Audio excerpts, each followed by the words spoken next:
Hello, I'm Dave Peach, and this is the Crawfordsville Peachcast, sponsored by Tri-County Bank, your community bank since 1892. See them in person or at tricountybank.net. Tri-County Bank, member FDIC, and equal housing lender.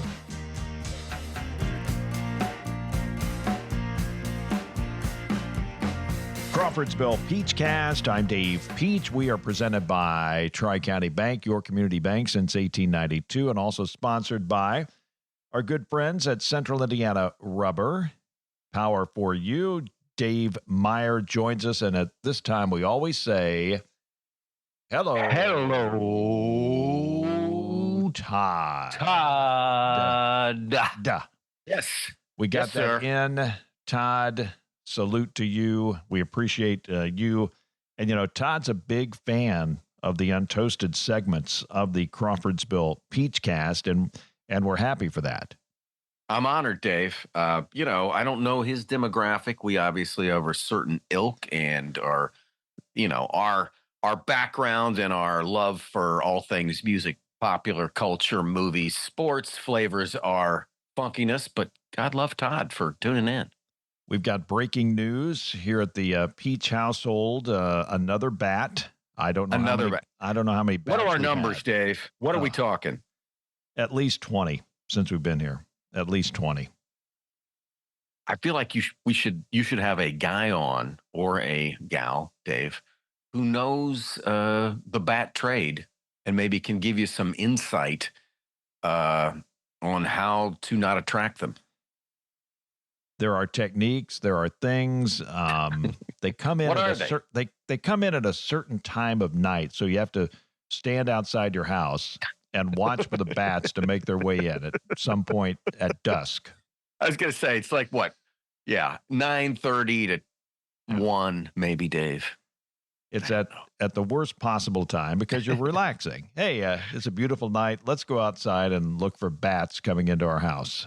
Right. It's in the fourth quarter. Game's tight. I got to get out on bat watch.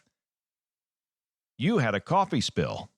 Oh, Dave, as we were doing our preparation, I had a blowout, Dave. I dropped, I would say, a good 7 to 10 ounces of lukewarm, sticky, cream sugar-filled coffee onto my work desk area that had some a bit of electronics, but with quick work and some paper towels and towels, Dave, we're back. Well, that's a bonus for me because I always drink coffee black, or maybe put some artificial sweetener in there, so I don't have to worry about sugar. And I always drink non-sugar beverages. So if I spill those, I don't have to worry about the ants. Yeah. Right. No, that's Dave. That's smart. I had a wise client once tell me that he did the coffee black because if he put something in there, he knew he would like it. And so he's gotten used to and enjoyed his coffee that way. And it was very simple. Right. And I started off, Dave, with lots of sugar and lots of cream. It's hard to get away from it. Go back. Yeah. Kind of like when you're in the pool and there's that warm spot, blowing out, and it's like, well, how can I leave? It's calling me. I got to stay here by that warm spot in the pool because the rest of it is very cold. Oh, it's attractive. So don't go to that spot. Don't go to that spot. Don't go to that spot. On a related matter, when you eat half a sandwich of peanut butter, like you have half of a peanut butter sandwich, you take the bread and you fold it over and you put the peanut butter on there. How many bites do you normally take? Wow. To finish off, we're talking a triangle, right? A triangle. Well, I always go rectangle. I'm sorry, but you does go that make rectangle? me a bad person? Okay. No, but it does. I think it affects the I never bite. thought about it. I could fold it over as a triangle.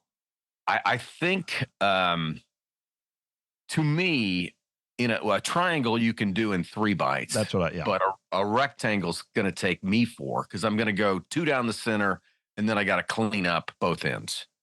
So you don't start at one end. Wow, I guess not.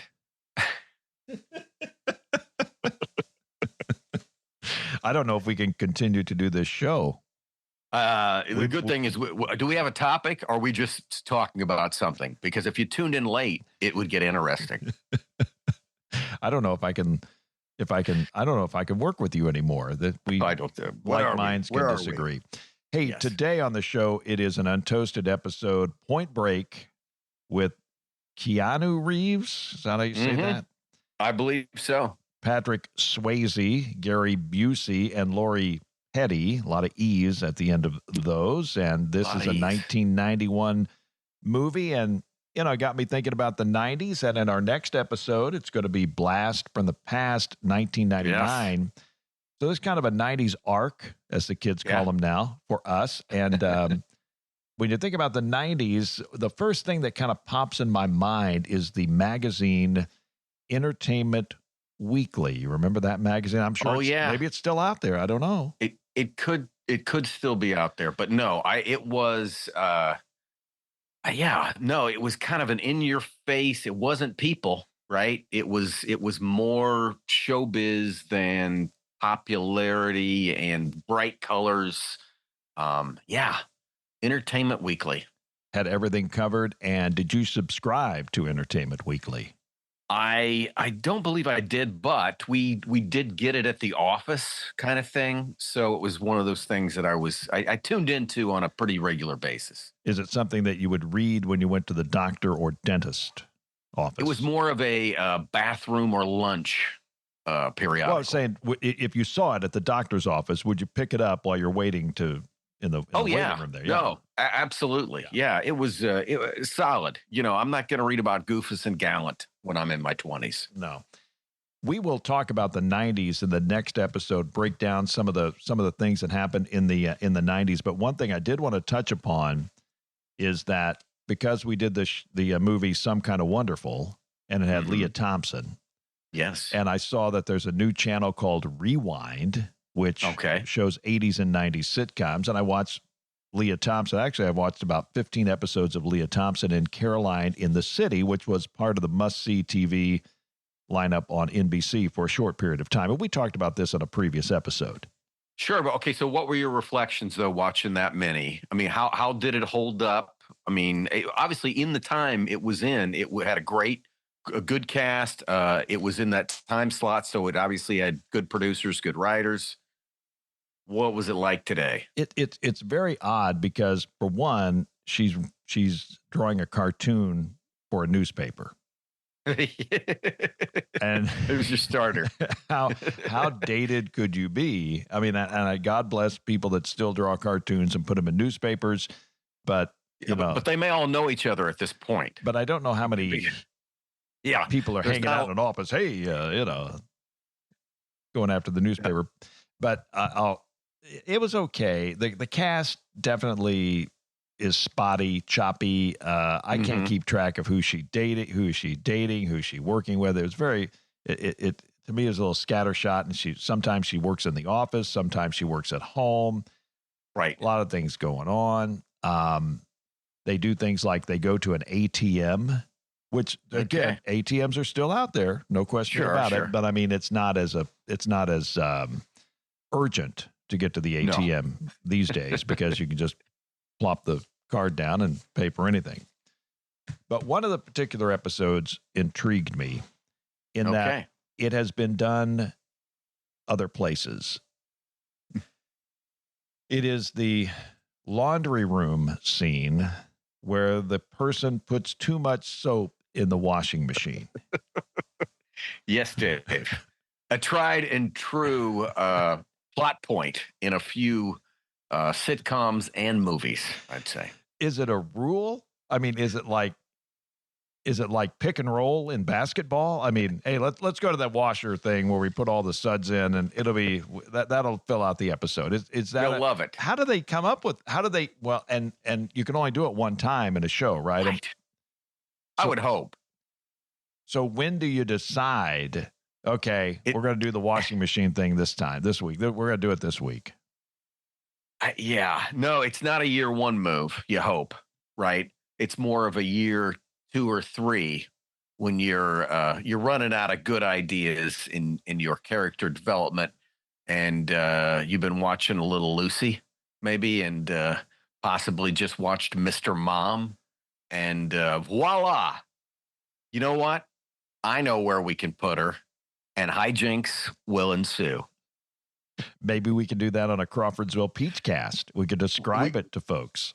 We need to just set up a premise, Dave. I could, laundry room is right on the other side of this wall. So we could do a Mythbuster Peach cast level, experiment. We have to. Today it's Point Break. It is our 30th movie. We'll break it down coming up after this on the Crawfordsville Peach cast. Bazing. Wow, that's fun to say. Bazing is Tri-County Bank's Smart Rewards checking account.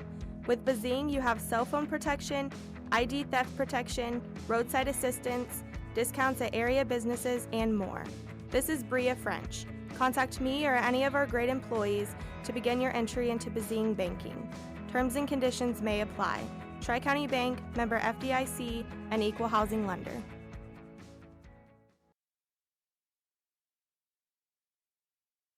Crawfordsville Peach cast. It is our 30th movie. It is Point Break. Point Break. I'm overthinking it. Point Break. Point Break. It doesn't. No. It. Point Break. Point Break. Point Break. Yes, I did not know what a point break was. In tennis, it would be break point. Yes, that sounds like it should be the way the word should go. Yeah, that's it. I'm making break point. An excuse. Break point makes sense. Point breaks sounds like you're trying to add something on the end of it. 1991, as we mentioned, Keanu Reeves, Patrick Swayze, Gary Busey, Lori Petty. The director, producer was Catherine Bigelow. I'll give a few thoughts and then turn it over to Dave for his comments. Kind of an odd couple cop theme, officer and a gentleman. I got nowhere else to go. Top Gun. Oh, yeah. Sleek California feel. They're all in there. They're all in there. Kind of an endless summer feel. You think maybe Don Henley and Boys of Summer. Getting there. You got Keanu with the hair, the binoculars, surfing, police. Made $98 million. It's been, I guess, kind of, I don't know how you would say it's been treated here of late on the internet, YouTube, a lot of things, a lot of fun poking or fun poking. I can't think of what I'm going to say, but Dave, it did well. It starred well-known folks. Take it from here. Well, I think this was a stylistic movie, right? Some of the backstory that, in looking at this movie, like it had been languishing for a while. And at one time, it had the title of Johnny Utah. They were going to call the movie Johnny Utah. And during that time, there were some other people that were attached. In fact, let me some of the names of the original folks. Johnny Depp was one of the folks, which kind of, at that time period makes kind of sense. It was originally Ridley Scott before Catherine Bigelow eventually. So it had kind of a stylistic bent to it. But you may hear Maverick in the background. I'll tell you, folks, you may hear Maverick in the background. You could, it's the surfing. Maverick scene. Is a cat. Maverick is a cat named after the Maverick roller coaster, not the Maverick in the Top Gun. Not the movie or the professional team. Named after the Maverick roller coaster at Cedar Point. Okay, so more of a local tie-in for. So if you hear Maverick, that's going. Go ahead, Dave. He's good. No. To your point there earlier, though, a lot of I would over the top stereotypes and the dramatically comedic dialogue in this. Right? Blue Flame Special. They called him a Blue Flame Special a couple of times. I was like, what is that? Now, okay, early on, the way this movie opens is this combination of things that's kind of funky. We've got like surfing footage, and then we've got Keanu Reeves like going through weapons training. And you're kind of like, what is this? And then it's kind of, you see this California stuff. And then obviously we cut into these guys, they're robbing a bank. Okay, first off, white cotton gloves. Like, were there not any latex gloves at the time. I mean, because they were almost like they weren't form fitting. So I thought that I don't know how that's going to work. A lot of gloves in the 90s. A lot of gloves. John C. McGinley, Dave, who people got to know through Scrubs, right? Is kind of the angry older doctor on Scrubs. He plays a very stereotypical role, which is kind of like the boss of the cops. In this case, he's FBI boss of the FBI guys, but he's screaming at them all the time, right? And you're like, what is this about? Okay, my first thought in terms of one of the big plot holes that happens early, right? And I know this is early, but he lies and says his parents are dead to get the girl to basically trust him, right? Now, Dave, we know at this point he was a former Ohio State quarterback. This is the Keanu Reeves character, right? Okay, there wasn't Google in 1991, but I mean, if the Ohio State quarterback's parents both perish, I would have think that was somewhere that could be found. That was my first thought on that premise. But this movie is a stylistic, almost, but it's a stylistic bank robber movie, right? With surfing to make it these guys kind of cool, but it also has this kind of weird mystical aspect to the Patrick Swayze character that maybe some people could look at since 1991, that maybe this guy was a bit prophetic in some of his insanity, right? Because the beginning of this movie, all we know is that Keanu Reeves is in the FBI, recently, out of school, is there to help them solve bank robberies, right? Because we find out early on that the bank robbing capital of the world, Dave, where is it? Got to be Los Angeles, California. It is Los Angeles, California. So, okay, we've set up the entire premise. Okay, we got to solve these bank robberies. Not the Quad Cities. A lot of people think it was the Quad. It's the Quad Cities. No, it's actually Los Angeles. None of that trouble in Moline or even Davenport, Dave. This is all in Southern California. So we set all this up, and then we have Gary Busey as the older, grizzled, comedic cop. Okay, and this is Busey pre open head injury motorcycle accident. I was busting the likes that were worse than John Dillinger when you were doing something kind of awkward to say in public. Yes, there's a lot of awkward words. He intimated basically he's a Vietnam veteran and that Johnny Utah shouldn't question him. So we set up these two characters, Dave, and what happens then is that oh no, the clean cut guys that will never learn their names say, did he tell you his premise for the bank robbers, for the presidents? So we know, and they're laughing at the Gary Busey character. And then Gary Busey lets on. And of course, nobody believes him, Dave. But what's his theory? That these bank robbers who only take 90 seconds and are really good are actually surfers. Might have been good to share it with the congregation at the FBI. Okay. So then what do? We kind of, to move it along. Oh, we've got a young, athletic FBI guy. If he could learn to surf. Okay. So we drop that in. Okay. To get him there, we've got a romantic interest played by Lori Petty, who at the time was a popular romantic interest of this type. What else? She was, we remember from A League of Our Own, right? What else was she in? She was in, was it Free Willy? I think that's right. Yep, that's right. And something girl, Tank Girl. Tank Girl, absolutely. So at this time, a lot of Lori Petty happening. So Lori Petty is a surfer. Keanu Reeves is trying to get to know her. She doesn't want to get to know him. He lies to her about his parents because he found out that basically she had deceased parents. So he uses that, gets into her, finds out that she's the ex-girlfriend of who, Dave? Have to be Bodie. That would be Bodie, the mysterious Patrick Swayze. This is during the era when it was both Patrick and Dennis Rodman threw just enough of the blonde in to make it interesting. Now, Bodie, it's interesting. It's short for Bodhisattva. Is that how you say that? I guess. Yeah, yes. Bodhisattva, which kind of is another Steely Dan reference. One Crazy Summer with Hoops McCann, which was in Gaucho. This is one of my favorite Steely Dan. One of my 5 favorite Steely Dan songs. Bodhisattva. I hope I say that right.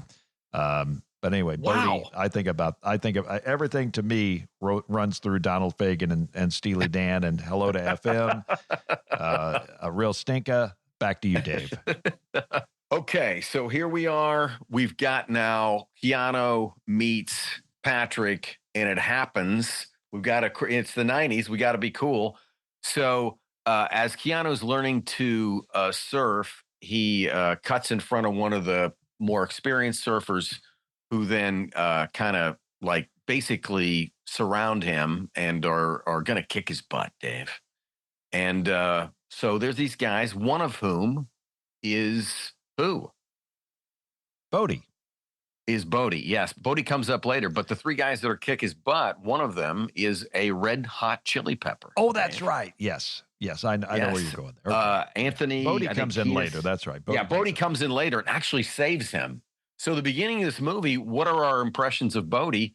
He's kind of the leader, and he's not a bad guy, right? So we don't necessarily think at this point to begin with that Bodie is the leader of the bank robbers. We just know that he saved Keanu's bacon there, and they start to get to know each other.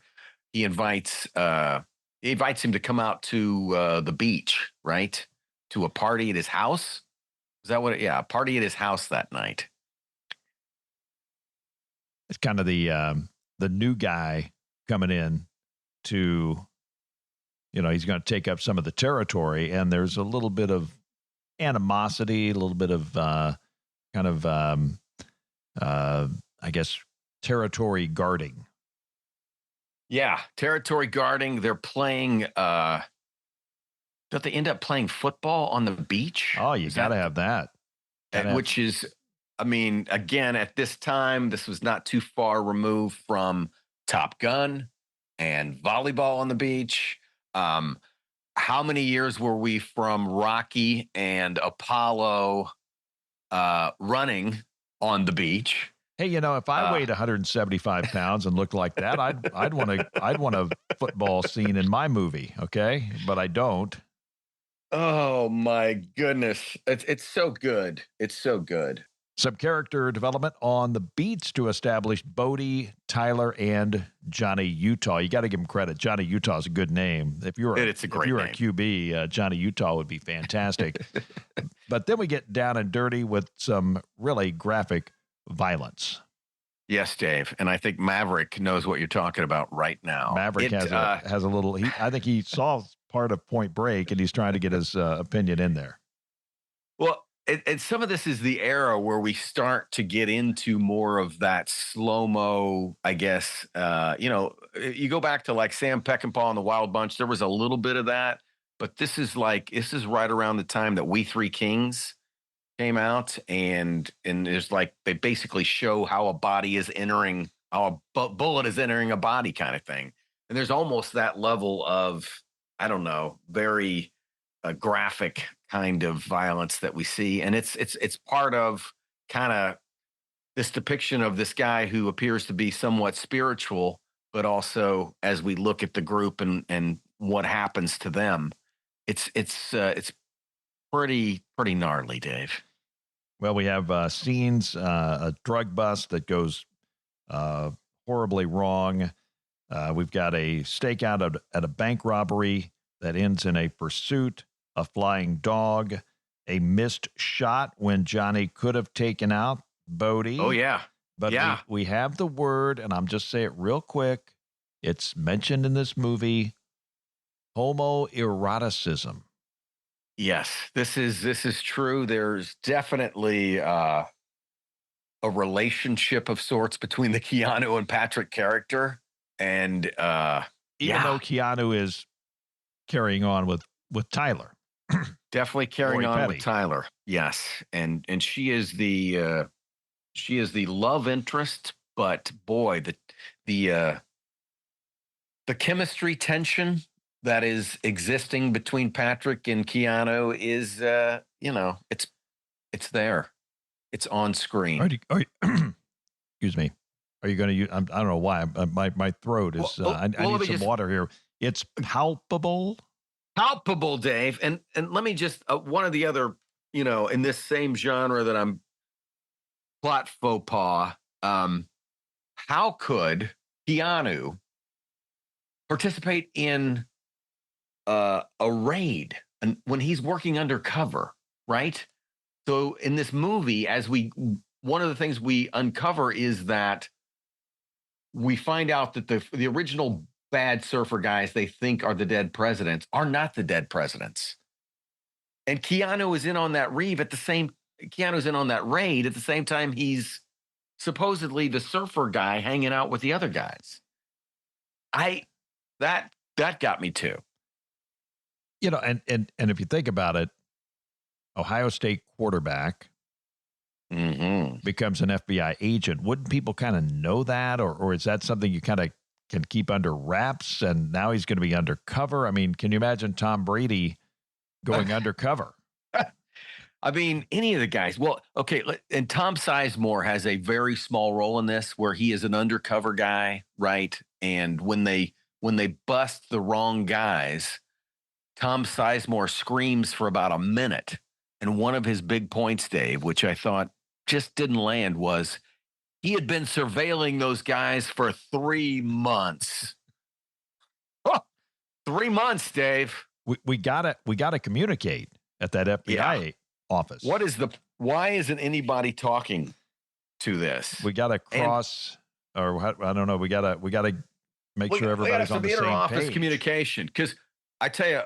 Now, my next thing, and I'll stop after this for a moment, which is Patrick Swayze on the next big, when we find out basically, yes, they are the bank robbers and they are taking out a place. And Keanu, as you say, doesn't take the shot. During that chase, which lasted minutes, right? And it went through houses, neighborhoods, flaming all kinds of stuff. Gas pumps. Exactly. Now, Dave, would you have, at some point, I know he doesn't want to reveal his identity, but Dave, have you ever run around in a Halloween mask for any length of time? Holy God, Dave. He never took the mask off. Okay.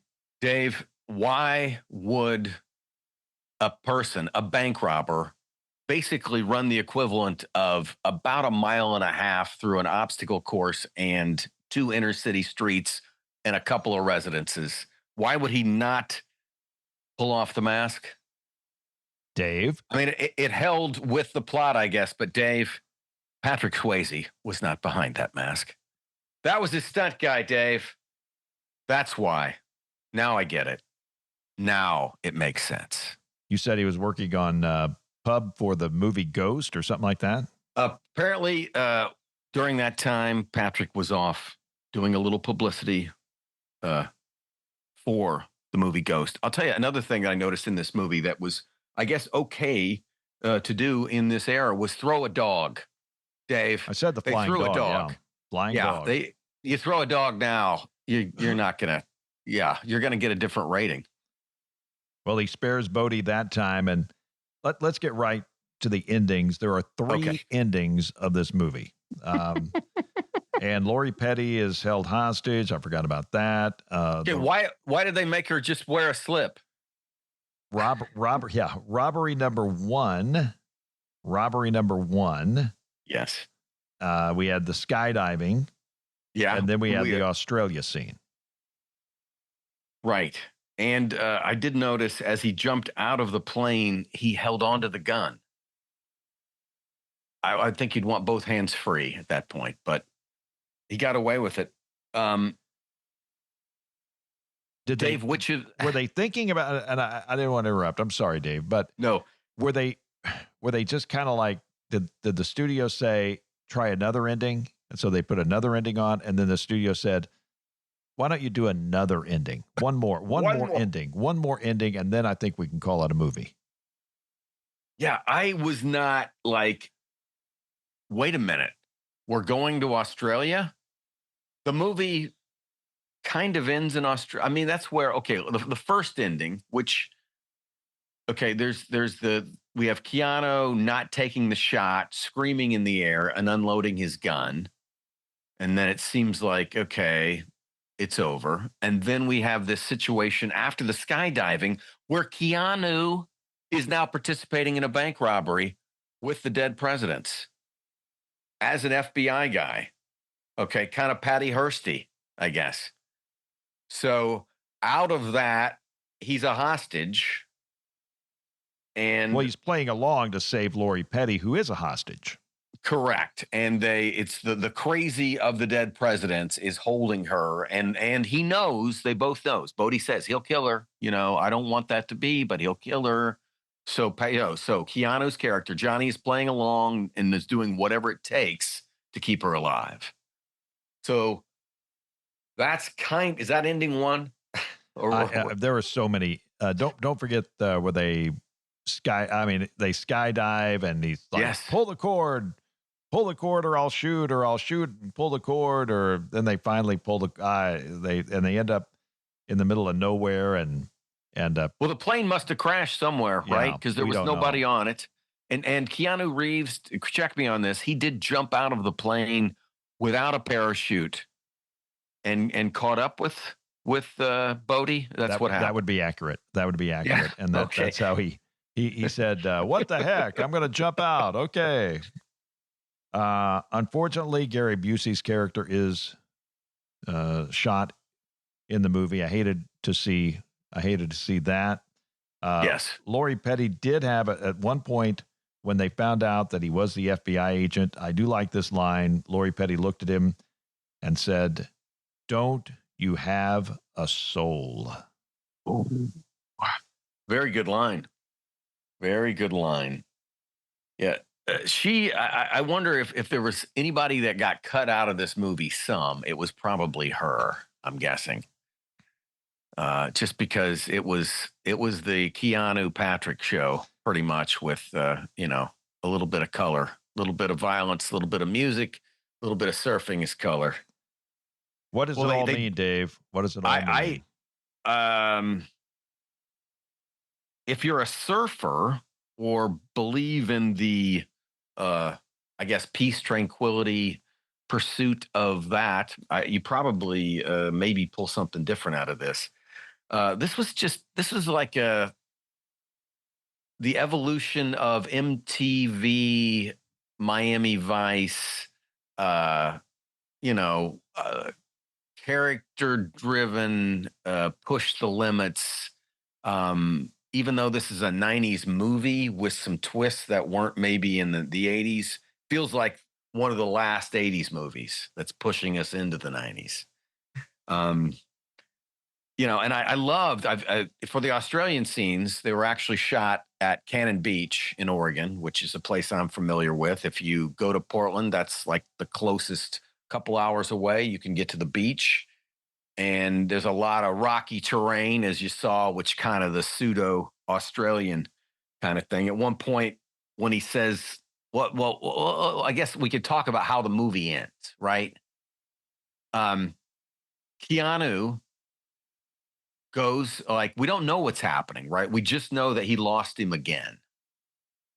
And so Bodhi is gone. Nobody knows where Bodhi is, but one of the things Bodhi had talked about during, which is obviously a plot point setup, was the great wave. Every 50 years, Mother Nature brings it to Australia first, and Bodhi's dream was to ride that wave.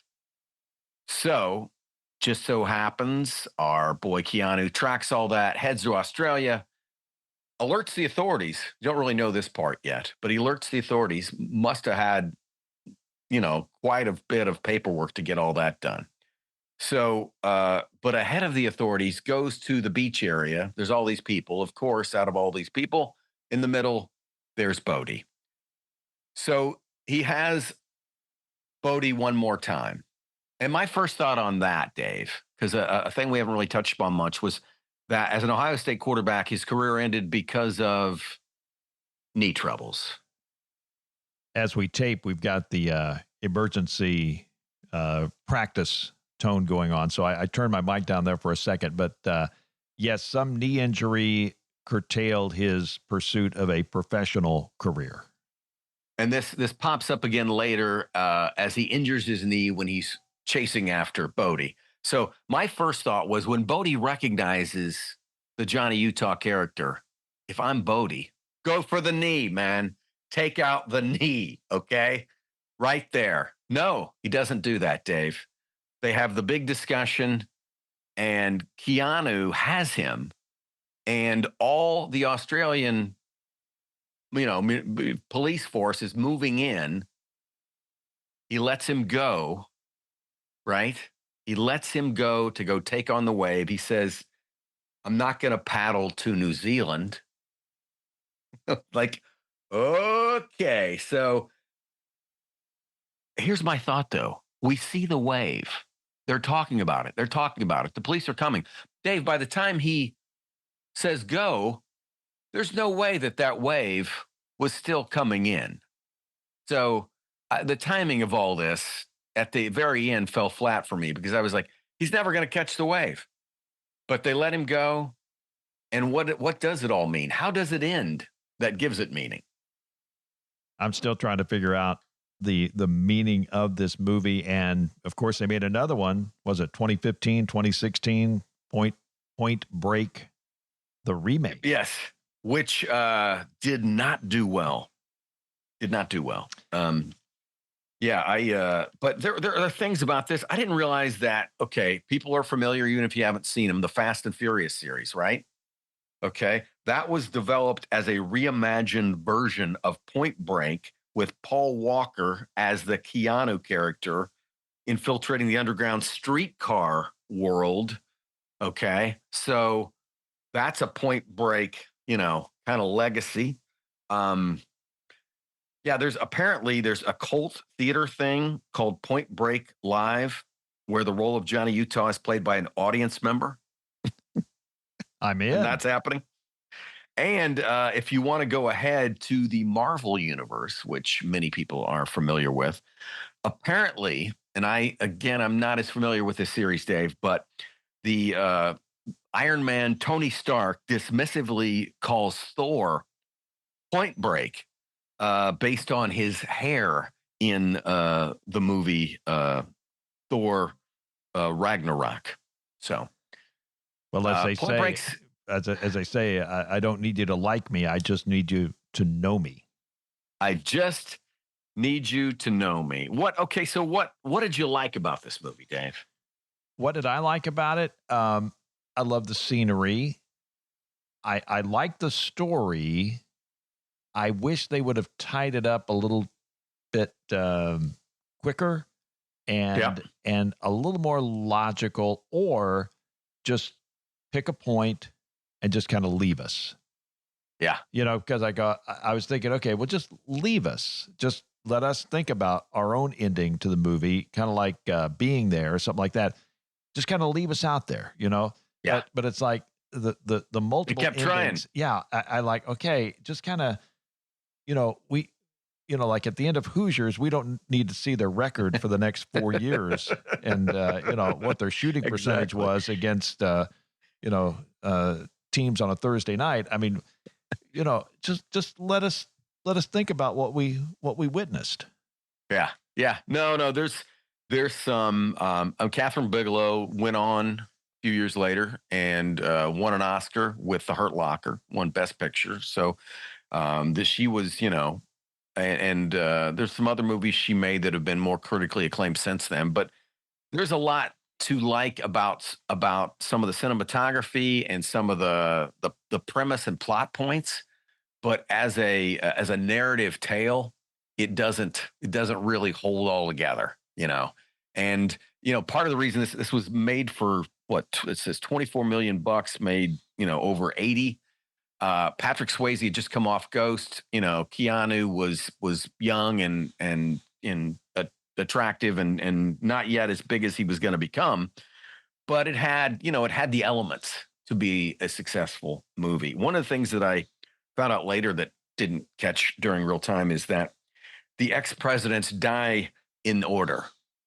So at the time, Reagan would have been the last, right? So Reagan did, but the rest of them died in the order in which and so basically LBJ went first, then Nixon, right? And it went from there. So that is good to know. We will talk a little bit about the soundtrack and wrap it up. Point Break on the Crawfordsville Peachcast Untoasted. Central Indiana Rubber Products provides the power for you. Central Indiana Rubber Products, or CIR, keeps farm equipment and local manufacturing processes running with gaskets, belts, seals, and O-rings, among a variety of other products and services. Employee-owned and always customer-focused. Central Indiana Rubber Products, 989 West, 83 North, Crawfordsville, and at indianarubber.com. Central Indiana Rubber Products, or CIR, power for you.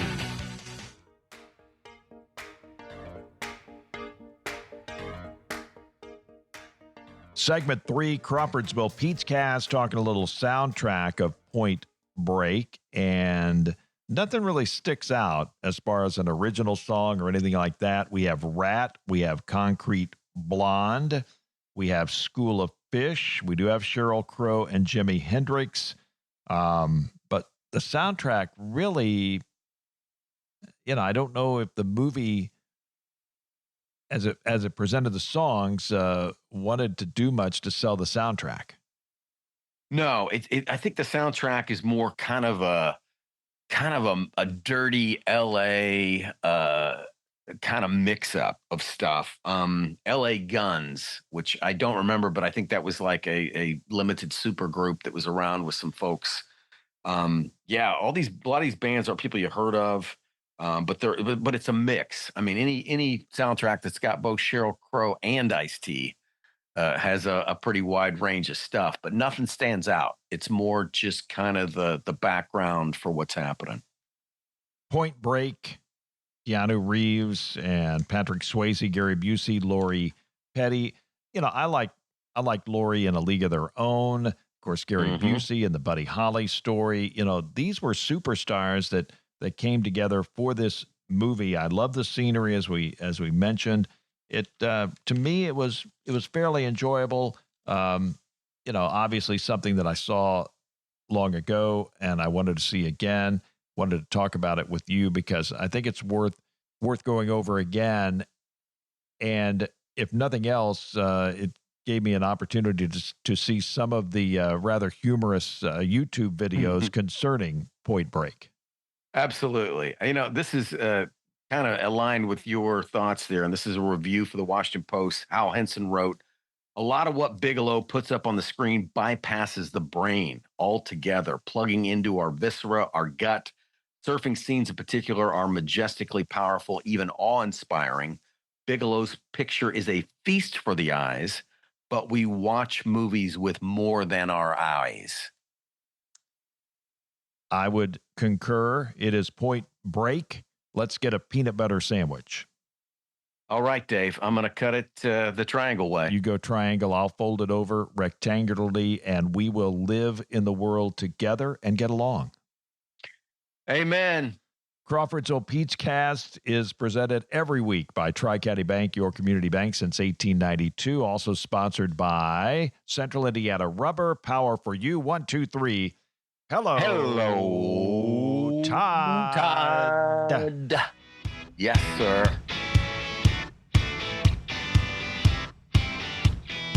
Thanks for listening to the Crawfordsville Peachcast, sponsored by Tri-County Bank, your community bank since 1892. Tri-County Bank, member FDIC, and equal housing lender. Tune in Thursday for a new episode on Apple or Spotify, and please like, subscribe, and download the Crawfordsville Peachcast. This podcast was produced and edited by Up Their Media and is a presentation of Fork Broadcasting Digital. I'm Dave Peach, inviting you to join me next week.